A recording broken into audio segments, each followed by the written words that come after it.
আসসালামু আলাইকুম।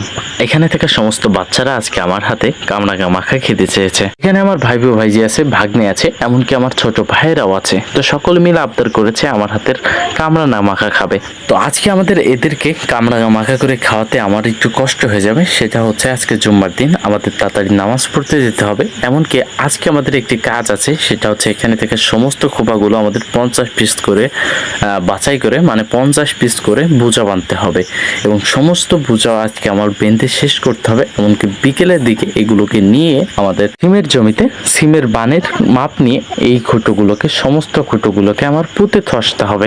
তো এত কাজের ভিতরে এদেরকে কামরাঙা মাখা খাওয়ানো আমার জন্য ভয়ঙ্কর কষ্টকর হয়ে যায়। যেহেতু ভাইজিরা আবদার করেই ফেলেছে, তো মানা করার আর কোনো উপায় নেই। তো আমি ভাবলাম যে এদেরকে আজকে মাখা করে খাওয়াবই। তো প্রথমে আমি চিন্তা ভাবনা করেছি যে কামরাঙাগুলো আঁকিয়ে পেড়ে রাখবো, তারপরে সবাই মিলে একত্রে এই কাজগুলো করব, তারপরে ইনশাল্লাহ রিল্যাক্সে বসে আমরা কামরাঙা মাখা খাবো ইনশাআল্লাহ। যেইভাবে সেই কাজ ভাগ্নেকে উঠিয়ে দিলাম গাছে। আসলে ও গাছে ওঠার ব্যাপারে খুবই এক্সপার্ট, কারণ উনি প্রতিদিনই মূলত এই কামরাঙা গাছে ওঠে আর কি।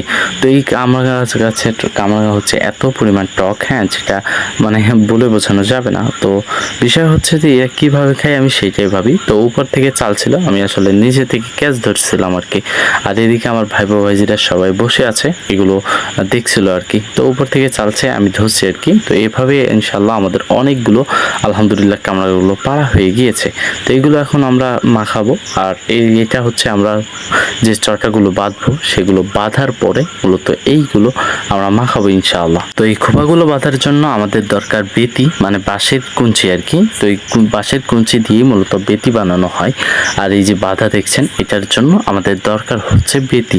তো এর জন্য আমি আমাদের হলুদ বাঁশের ঝাড়ে যাব। আলহামদুলিল্লাহ সেই ঝাড়টা যথেষ্ট পরিমাণ বড় হয়েছে, তো সেখান থেকে আমরা কুঞ্চি কাটবো ইনশাআল্লাহ। তো এই হচ্ছে আমার হলুদ বাঁশের ঝাড় আর কি। এটা হচ্ছে খুবই আনকমন একটি বাঁশ, এটা আপনারা সচরাচর দেখতে পারবেন না। এই বাঁশটাকে মানুষ স্বর্ণবাঁশ কিংবা সোনালী বাঁশ নামেই চিনে থাকে। এই বাঁশটা মূলত বাংলাদেশের বড় বড় পার্কে এই বাঁশটা দেখা যায় মূলত। তো এই বাঁশটার নাম হচ্ছে আপনার স্বর্ণবাঁশ কিংবা সোনালী বাঁশ। তো এইটা আমি খুলনা থেকে নিয়ে আসছিলাম প্রায় 2 থেকে 3 বছর আগে। আলহামদুলিল্লাহ 2 থেকে 3 বছরের মধ্যে আমার ঝাড়টা প্রায় অনেকটা বড় হয়ে গিয়েছে। তো আলহামদুলিল্লাহ আমাদের কুঞ্চি কাটাও শেষ। আমরা এখন এগুলোকে বেতি বানাবো, আর বেতি বানানোর পরে এগুলো বাঁধার চেষ্টা করবো ইনশাআল্লাহ। তো আমি এখানে বেতি বানাচ্ছিলাম। আসলে হলুদ বাঁশের যে কুঞ্চিগুলো নিয়ে আসছিলাম সেগুলো মূলত ফুলও হয়ে গিয়েছিল, এর জন্য আমাদের একটু কষ্ট হয়ে যাচ্ছিল। আর তেমন একটা বান্ধা হবে না, এটাই হয়তো বোঝা যাচ্ছিল আর কি। মানে আমরা নরম কুঞ্চি কেটে ফেলেছি আর কি। আমাদের বেতি বানানো কমপ্লিট হয়ে গিয়েছে। এখন আমরা যেটা করব, এখানে থাকা সমস্ত চটা, যেহেতু এখানে প্রচন্ড রোদ পড়তেছে, তো এখানে বসে আমরা এগুলো টানা রোদে বসে এক একটা গুনে 50টা করে বান্ধা খুবই কষ্টকর। তো আমরা সকলেই মিলে এইগুলোকে সামাই নিয়ে যাওয়ার চেষ্টা করছিলাম। ইনশাআল্লাহ এগুলো সামাই নিয়ে যায় আমরা সবগুলো বাঁধার চেষ্টা করবো ইনশাআল্লাহ। তো এখান থেকে আমার ভাইজিরা আমার কাছে চটা বয়ে দিয়ে আসছিল, আর আমি ওই জায়গায় বসে এক একটা গুনছিলাম এবং সবগুলো বাঁধছিলাম আর কি। তো মূলত এখানে আমাদের যে সমস্যাটা হয়েছে, আমি প্রথমেই বলেছি আমাদের কুঞ্চিটা খুবই নরমাল হয়েছে, তাই জন্য আমাদের খুবই কষ্ট হয়ে যাচ্ছিল। মেইন কথা হচ্ছে এই কুঞ্চিটা ফুলো হওয়ার কারণে এতটাই নরমাল হয়ে গিয়েছে যে ভেঙে যাচ্ছিল আর কি। তো আমাদের উচিত ছিল আগে থেকেই মানে কলার সুটা নিয়ে আসার আসলে উচিত ছিল, কিন্তু আমরা সেটা করি নাই। এই জন্যই মূলত আজকে আমরা ঝামেলায় পড়েছি। তো এই কারণে আজকে আমরা কোনোভাবেই চটা বানতে পারছি না, কারণ কুঞ্চিগুলো হচ্ছে ভেঙে যাচ্ছে। আমাদের উচিত ছিল আগে থেকেই কলার ছোটা নিয়ে আসার কথা, কিন্তু আমরা সেটা করি নাই। তো এই জন্য আজকে আর আমরা খোপা বাঁধতে পারবো না। আমরা প্রায় 100 খোপা আমরা বেঁধতে পেরেছি, আর এগুলো পরে বাঁধার চেষ্টা করবো ইনশাআল্লাহ।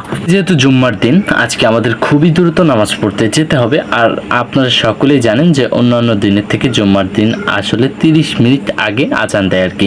তো আজানের মাত্র 30 মিনিট আছে, আর এর ভিতরে আমাদের কামরাঙা মাখা করে খেতে হবে আর কি। এই কামরাঙাগুলো আমার ভাগ্নে কেটে নিচ্ছিল, মানে কাটার আগেই ধুয়ে নিচ্ছিল আর কি। আর এইগুলো কাটার পরেও আমরা ইনশাল্লাহ ধোবো খুব সুন্দর করে। তো আমি আর আমার ভাগ্নি করছিলাম আর কি, মানে উনি মানে মুখ কেটে দিচ্ছিল আর কি। তারপরে আমি এইগুলোকে করছিলাম আর কি। তো আলহামদুলিল্লাহ আমাদের সমস্ত কামরাঙাগুলো কোটা শেষ হয়ে গেছে প্রায়। আর এগুলো আমরা পাকা দিয়ে কাটার চেষ্টা করেছি। এর কারণ হচ্ছে এই মূলত এর কারণ হচ্ছে যে আমাদের এই কামরাঙাগুলো খুব টক, মানে প্রচণ্ড টক আর কি। তো এটা খাওয়াই খুবই কষ্টকর হয়ে যায়, যেহেতু আমরা সব কিছু মানে ঝাল মরিচ মানে ঝাল এবং বাটনা মানে সর্ষে বাটনা দিয়ে মাখাবো। তো এইটা টক একটু কম লাগতে পারে, আর আমরা যেহেতু পাকা মানে কামরাঙা নিয়েছি তো এতটা সমস্যা আমাদের হবে না ইনশাআল্লাহ। তো আমাদের কামরাঙাগুলো খুব সুন্দরভাবে ধুয়ে নিতে হবে, কারণ এইগুলো আমাদের কাটা শেষ হয়ে গেছে আলহামদুলিল্লাহ। খুব সুন্দরভাবে ধুয়ে নেওয়ার পরে আমরা এখন এইটাকে মাখাবো। আর আমরা এখানে ব্যবহার করেছি হচ্ছে সর্ষে বাটা অ্যান্ড ঝাল বাটা আর হচ্ছে লবণ। জাস্ট এগুলো দিয়ে আমরা খুব সাধারণভাবে মানে কামরাঙা মাখাগুলো মানে মাখাবো আর কি। তো এখানে বিষয়টা হচ্ছে যে হাত জ্বলার খুবই ভয়, তো এই জন্য আমি একটা থাল ব্যবহার করছিলাম, স্টিলের প্লেট আর কি। তো এটা দিয়ে আমরা মাখানোর চেষ্টা করছি ইনশাআল্লাহ। আলহামদুলিল্লাহ কামরাঙা মাখানো আমাদের শেষ আলহামদুলিল্লাহ। আমরা খুব দ্রুতই কামরাঙাগুলো মাখানোর চেষ্টা করেছি। তো কেমন লাগবে সেটা হচ্ছে খেয়ে দেখতে হবে। তো আশা করা যায় যে এটা খুব সুন্দর লাগবে আর কি। তো আমি আমার ভাইপোদেরকে সব মানে বসার জন্য অনুরোধ করতেছিলাম, আর তাদেরকে মূলত আমি থালে দেবো। হ্যাঁ, ওরা যতটুকু খেতে পারবে জাস্ট ততটুকু দেওয়ার চেষ্টা করবো ইনশাআল্লাহ।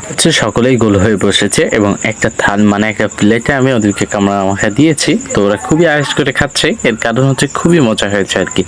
তো আমিও খাচ্ছি, এটা খুবই সুন্দর হয়েছে আর কি। টক এটা মানে বোঝাই যাচ্ছে না, এত সুন্দর হয়েছে আর কি।